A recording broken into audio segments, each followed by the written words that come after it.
बिस्मिल्लाहिर्रहमानिर्रहीम। उम्मीद है जी आप सब खैरियत से होंगे। तो आज की वीडियो में फिर हम डिस्कस करेंगे इनवर्स ट्रिग्नोमेट्रिक फंक्शंस। तो ये हमारी इस सीरीज की 5वीं वीडियो बनती है। तो पहली वीडियो में मैंने सिंपल ट्रिग्नोमेट्रिक फंक्शंस की डोमेन आपको समझाई, फिर मैंने इंटरवल्स के मुतालिक बताया और उसके बाद फिर रेंज को हमने डिस्कस किया और उसके बाद फिर हमने प्रिंसिपल ट्रिग्नोमेट्रिक फंक्शंस को डिस्कस किया।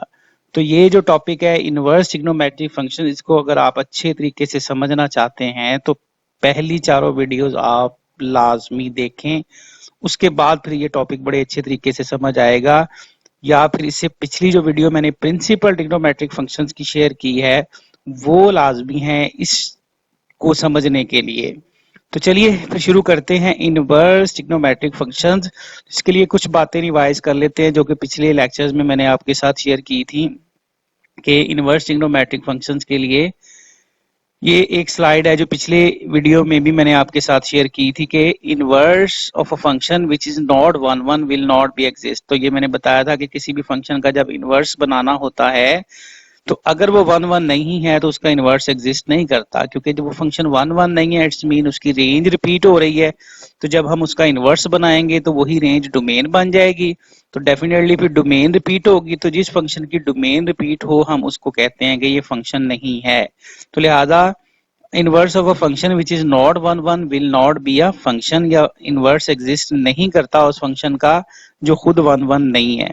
इसकी एग्जांपल मैंने दी थी कि but we know that all the trigonometric functions are not 1 1 functions in their domain due to periodicity of the trigonometric functions। के सारे जो trigonometric functions होते हैं ये 1 1 नहीं होते अपनी डोमेन में रहते हुए, जो स्टैंडर्ड डोमेन है due to periodicity of the trigonometric function। जैसे sin 30 का मैंने बताया था आंसर 1/2 होता है, या 30 में 360 को प्लस कर ले तो 390 बनता है, इसका आंसर भी 1/2 होता है, यानी 360 उसका पीरियड होता है, आपको पता है साइन फंक्शन का। तो लिहाजा इसकी रेंज में 1/2 दो दफा आ रहा है। इस तरह जितनी दफा 360 जमा करेंगे उतनी दफा रेंज रिपीट होगी। तो लिहाजा सारे के सारे जो ट्रिग्नोमेट्रिक फंक्शंस होते हैं ये पीरियोडिक होते हैं, उनकी रेंज ने रिपीट होना ही है, लिहाजा सारे के सारे फंक्शंस 1 1 नहीं है। तो लिहाजा सारे के सारे जो ट्रिग्नोमेट्रिक फंक्शंस हैं उनका इनवर्स अपनी स्टैंडर्ड डोमेन के अंदर रहते हुए एग्जिस्ट नहीं करता।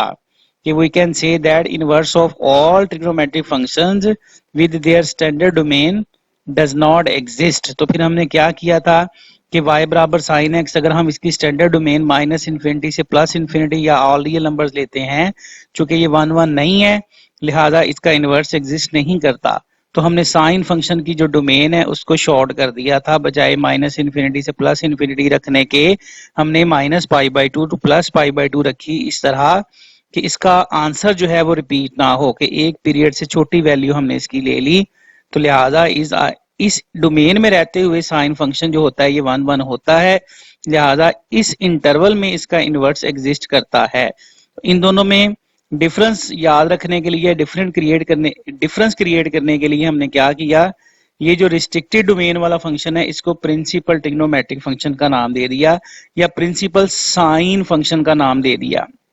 इसी तरह 6 के 6 जो ट्रिग्नोमेट्रिक फंक्शंस थे उनकी हमने डोमेन को रिस्ट्रिक्ट किया कि y बराबर sine x is not 1 1 so inverse not exist, इसके साथ इनवर्स एग्जिस्ट करता है।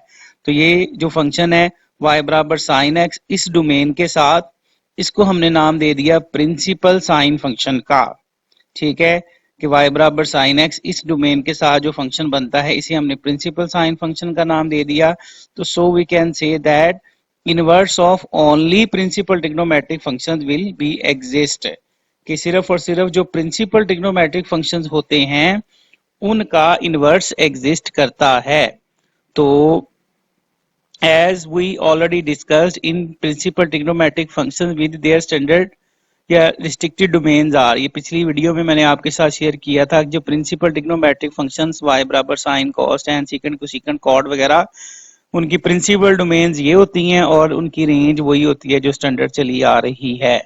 तो इस डोमेन के साथ अगर हम देखें तो ये सारे के सारे फंक्शन जो हैं इनका इनवर्स एग्जिस्ट करता है।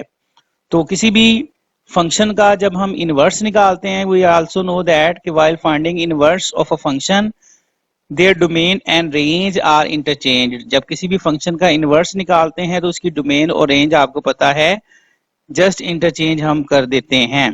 तो लिहाजा इनवर्स ट्रिग्नोमेट्रिक फंक्शंस को भी हम इसी तरह से डिफाइन करवा सकते हैं कि जैसे ये हमारे पास प्रिंसिपल ट्रिग्नोमेट्रिक फंक्शंस हैं जिनकी ये प्रिंसिपल डोमेन है और ये रेंज है। तो ये जैसे मैंने अभी आपको समझाया कि जो इनवर्स होता है वो हमेशा प्रिंसिपल ट्रिग्नोमेट्रिक फंक्शंस का एग्जिस्ट करता है या मालूम किया जा सकता है। तो फिर इनके इनवर्स को हम इस तरह से डिफाइन करवा सकते हैं। इसको डिनोट हम यूं करते हैं कि y बराबर साइन इनवर्स एक्स, y बराबर cos inverse x, tan secant, इसी तरह से कोसीकंड इनवर्स एक्स। तो इनकी फिर जब हम डोमेन और रेंज को लिखेंगे तो वो सिंपल आपस में क्या होगा, इंटरचेंज हो जाएंगी कि जो रेंज थी वो डोमेन बन जाएगी, जो डोमेन थी वो सिंपल रेंज बन जाएगी। यानी ये सिंपल आपने याद रखना है कि जो प्रिंसिपल इनकी डोमेन है वो इनवर्स में रेंज बन जाएगी और जो रेंज थी वो डोमेन बन जाएगी। बाकी सारे का सारा वही है कि y बराबर साइन इनवर्स x जो है ये इसकी डोमेन -1 to +1 क्लोज इंटरवल के साथ, जबकि इसकी रेंज वही -π/2 +π/2। इसी तरह से y बराबर कॉस इनवर्स x की डोमेन -1 to +1 और रेंज इसकी -π to +π। इसी तरह ये सारी की सारी वैल्यूज हो जाएंगी। यानी वही सारे का सारा है तकरीबन जो मैंने प्रिंसिपल ट्रिग्नोमेट्रिक फंक्शंस में आपके साथ डिस्कस किया है, जस्ट उसमें डोमेन और रेंज आपस में इंटरचेंज हो जाती हैं। तो तीसरी चीज जो आपने इसमें याद करनी है वो ये वाला इनवर्स ट्रिग्नोमेट्रिक फंक्शन का टेबल है, जिसमें से आमतौर पर एमसीक्यू पेपर में पूछा जाता है। ये टेबल मैंने सारे का सारा आपके सामने बना दिया है। तो काफी डिटेल हमने इसके मुतालिक डिस्कशन ऑलरेडी पिछली वीडियोस में कर ली है। तो रिकमेंड करूंगा कि ये 5 की 5 वीडियोस को आप एक ही सीरीज में देखें।